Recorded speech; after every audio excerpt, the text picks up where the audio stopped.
1990. Okay, now we're getting to this letter. A couple months ago. Okay, so now continuing on with the letter, we had left off where he was talking about the guidelines, which I think went ahead and then we read the other guidelines. Okay. So,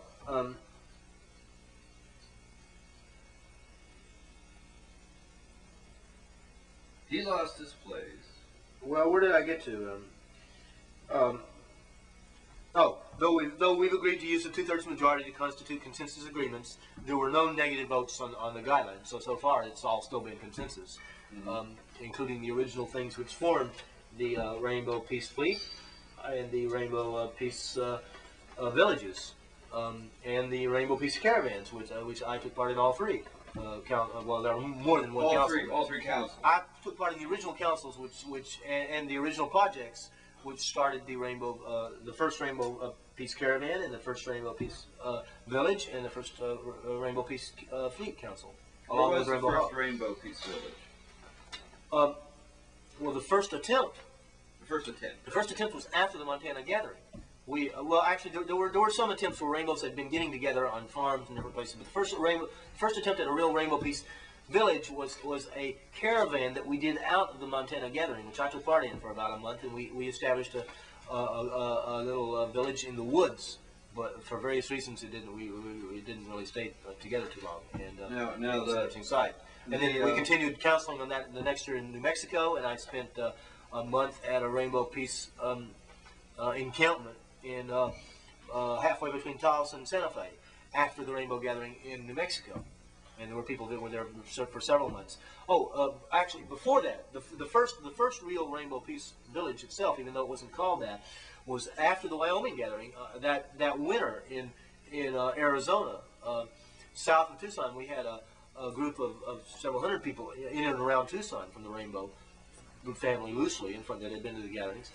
And at one point over Christmas, we had over 100 people in a little encampment we had in the desert. We had people living in mines, in tents, and little shacks in the desert, about a mile above Mexico, on BLM land, sort of national forest, but it was desert. And just a mile north of there was Sergeant Pepper's teepee village, which was on private land, and they had a couple of little shacks and stuff, which were sort of affiliated people. So we went down halfway between there and Mexico and set up this Rainbow encampment, which wasn't called a Peace Village then. Okay, now so, you don't consider the and we had people there. Parks or any of no, he talks about Earth People's Park too. Earth People's Park is a separate thing, but it's sort of a loosely affiliated with the Rainbow Peace Projects. But that started on its own.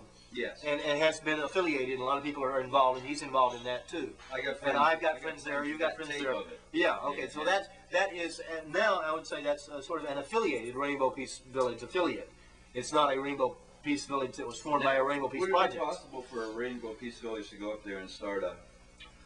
Well, now deal? Because of their problems. He talks about their problems and their legal things, which are looking good. Let's get to that in a minute. Okay. It's a worthy question. I don't know. Maybe at some point we can get his feedback on that too. But we're getting a little ahead of the story here. Okay. So we've been talking about history a little bit. So let's go into that. And what brought this whole thing up was I was talking about the consensus and the lack of a workable vision council reaching a reasonable consensus in a reasonable amount of time.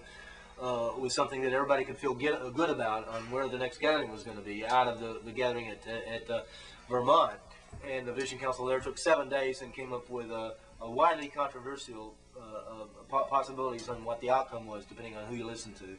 And I'll talk about all that a little bit later, but let's see what he has to say about the idea first, because he's adding a sort of a historical context to it. And he gets back into that by talking about none of the Rainbow Peace Project International folks are into the theoretical 100% agreement that the, quote, high hippie elders, question mark, unquote, try to push at gatherings as that concept, though laudable if it could work, has been totally abused by a handful of folks to block consensus of anything that they can't control. And as an aside here, I will say that indeed I've heard stories of what happened in, at least in North Carolina, where they had some tricks pulled about when they reconvened about the rules that they had for the Vision Council, and about when they reconvened it at an inappropriate, at a time which was not agreed upon, in order to get a consensus for Texas real quick. It was sort of manipulated and stolen for Texas. Not that it might not have been there anyway, but I'm saying there was trickery involved, at least in New Mexico. And various other times there have been egos involved, but up until that time, pretty much, usually in the end, a 100% consensus was reached, as if some kind of magical thing happened. And in fact, I saw some magical things that I'll talk about later that did happen, including a little child that got a consensus to happen in an instant that had been deadlocked for hours and then appeared to be going, even though for far beyond anybody's endurance or tolerance, even though it had just been all day. At that point, that was in Idaho, and at that point we didn't do gatherings past. Generally, it was rare if they went over the second day. Generally, they were over by sundown. And out of that came the ethic that you don't take a consensus past rainbow dark. And the idea is that everybody has to be able to look in each other's eyes across the circle to be sure that they're talking the truth, not speaking with, ego. Yeah. Speaking the spirit, the vision. That's the whole point. And you have to see their eyes, and you have to see that they agree to the consensus, that everyone is free to object. Nobody's being coerced in any way. That's the whole point of the Vision Council and the consensus process.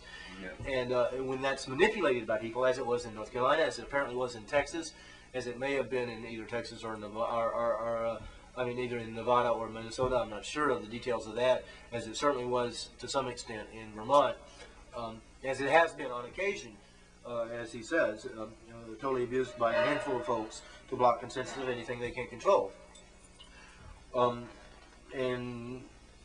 And arrange it so that they were in control, so that they could get their way. That's the idea. On one level, it's not even supposed to be psychological pressure on people. Everybody's supposed to have their say, and everybody's supposed to have their say indefinitely.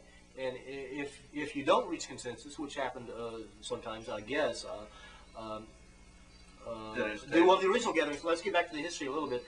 The original gathering in Colorado was just a one-shot thing, although some people planned on, sort of semi-planned on having another one. Some people put up signs or talked about having another one. Some people were dead set against it, but another one happened in Wyoming. And there was a sign, which I saw, and which everybody else saw, which just said Virgin River, Utah. So we all went to the Virgin River. Well, we didn't go. We went all over Utah looking for it. It ended up being in the middle of the desert. It was supposed to be on the Virgin River. Was there a group that decided Virgin River, or it just was a sign? A few people thought it would be a good idea. There was no talk of being another one. It was a much smaller, but a very nice gathering in Wyoming. But it was not the big deal that Colorado was. It was a big deal for what happened there and who was there and the feelings that were there, and the fires that we put out and the experiences that we had. It was a great gathering, but it was intimate and very high on a subtle and spiritual level. How many of the... It was not political in the way that the other one was. How many of the political people, how many of the power people from the first one showed up at the second one? Some of them did, quite a few. But they didn't, nobody had an ego involved in it. There was no, at that point, there was no ego involved in making it into anything. How many people at the first one? Oh, there were at least 10,000. I mean, there were thousands that I know a girl that I gave a ride to from Arizona, from Arkansas to the Arizona gathering in '79, that had never been to a rainbow gathering before, and she had been arrested for hitchhiking in the middle of Colorado and never made it to the first gathering. There were thousands of people in jail in Colorado that never made it there for loitering or hitchhiking or something, because it was a big political event. They had maybe 20,000 people the whole time. Oh, it was a big political event. They made it. The powers that be made it into a negatively made it into publicity. It had good and bad publicity, depending on what you were listening to. But it had publicity. It had a lot of publicity. To get a lot of people there. Yes. The rainbow gathering in Wyoming just happened. Like the Rainbow Walk says here. I found about it.